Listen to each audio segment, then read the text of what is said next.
1407 Great Malkin Lane. This is the living memory of the X-Men. Don't let anyone tell you different. Okay, so Captain Britain, written by Teeny Howard with Vasco Gregov, with Erica Asiniga. I can't pronounce any of these names. Okay, so this is part 3 of the the ongoing saga of Betsy Braddock is the knight for England, and apparently no one likes her in that position, which is really kind of weird because I mean it just it's just really weird. I'm just saying. It's really really weird. Like this whole thing with Betsy being interviewed with Micromax. So, all right, just going on with this. Like, Betsy's still dealing with the same things that she was dealing with back in Excalibur and Knights of X.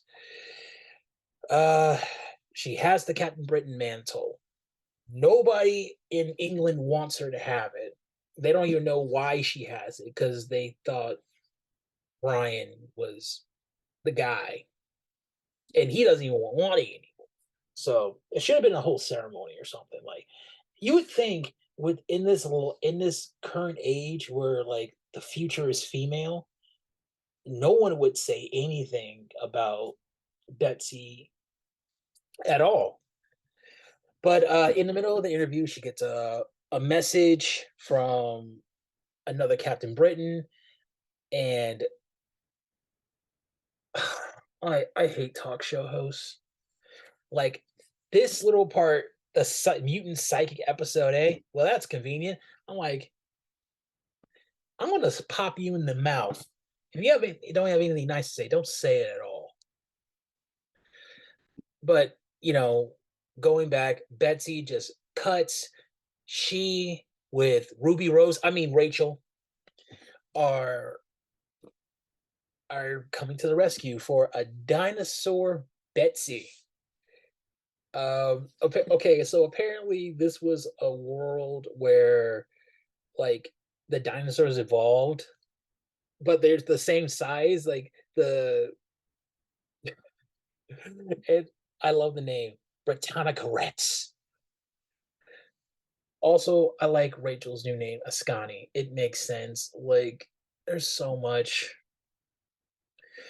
I don't understand. Oh, wait. No. Oh, wait. Yeah. Okay. Rachel already did the whole. Did she, though?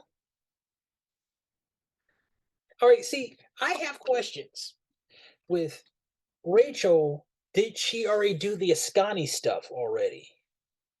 Like with Cable and Scott and Jean. It seems like nobody's remembering that anymore, which is weird because Gary Dugan at the end of Cable should have sent young Cable to the future with, and just to me, one of the Cuckoo should have gone with them, or or we find out that like the Cuckoos are not really that important to Cable because it seems like anytime we get Cable's getting into Kang the Conqueror territory, and I am completely uh digressing.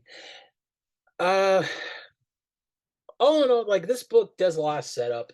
We get the art is amazing. I'm just gonna say that this art is so good, but I don't like Teeny Howard. I thought I could stomach her. I mean, just this passage alone, like why does she always have to make her characters have to be? They always got to be ready to fight, even when like there's no fight. Like Brian is clearly saying, like, how have you ever just decided just to just leave it all alone? And she's like, "Oh, well, if you want it, you're gonna have to win a hell of a fight." I'm like, "Are you serious right now? Brian doesn't want it, and you just had to like low key threaten him about it." And but I do like this guy, Jamie Braddock, also known as the Monarch, who is probably the least liked Braddock, except to his niece. His niece loves him. Uh, I don't understand it. Why is it that kids like the really bad guy that their parents don't like? But I don't know, it's weird. Uh, we get some more stuff like this is a very Excalibur book. Like if you didn't read Knights of X or Excalibur or even early Excalibur, you're going to be a little lost. I just don't understand, but I don't understand why they have Rachel looking like Ruby Rose. It's really weird. And also uh no, also like this all this book does to me is reaffirm stereotypes. It's just like this part. I feel like you never said things like that before we were dating. Dating. We lived together. Lesbians. same same female relationship. Same sex relationship. It's hilarious. Um Stereotypes happen for a reason. I'm giving this book like a 2.75 out of 5 stars. I like the art, but I'm not really into what's going on. Like, I don't care about Morgan Le Fay. I don't care about the Furies. They just seem like magical versions of Sentinels, and I'm pretty sure Chris Claremont created them. It'd be really funny if Chris Claremont likes this book out of all the other books, but then 2.75. I'm not a fan. Not a complete fan. I'm not sold. Also, maybe it's just me, but like I kind of like Betsy when she was in the Japanese body, and everybody likes to talk about like, oh yeah, she's performing yellow face. She's really not. She's a victim too. She just made I don't know. What do you think? What do you think? What are your thoughts about this book? Because I have a lot of thoughts.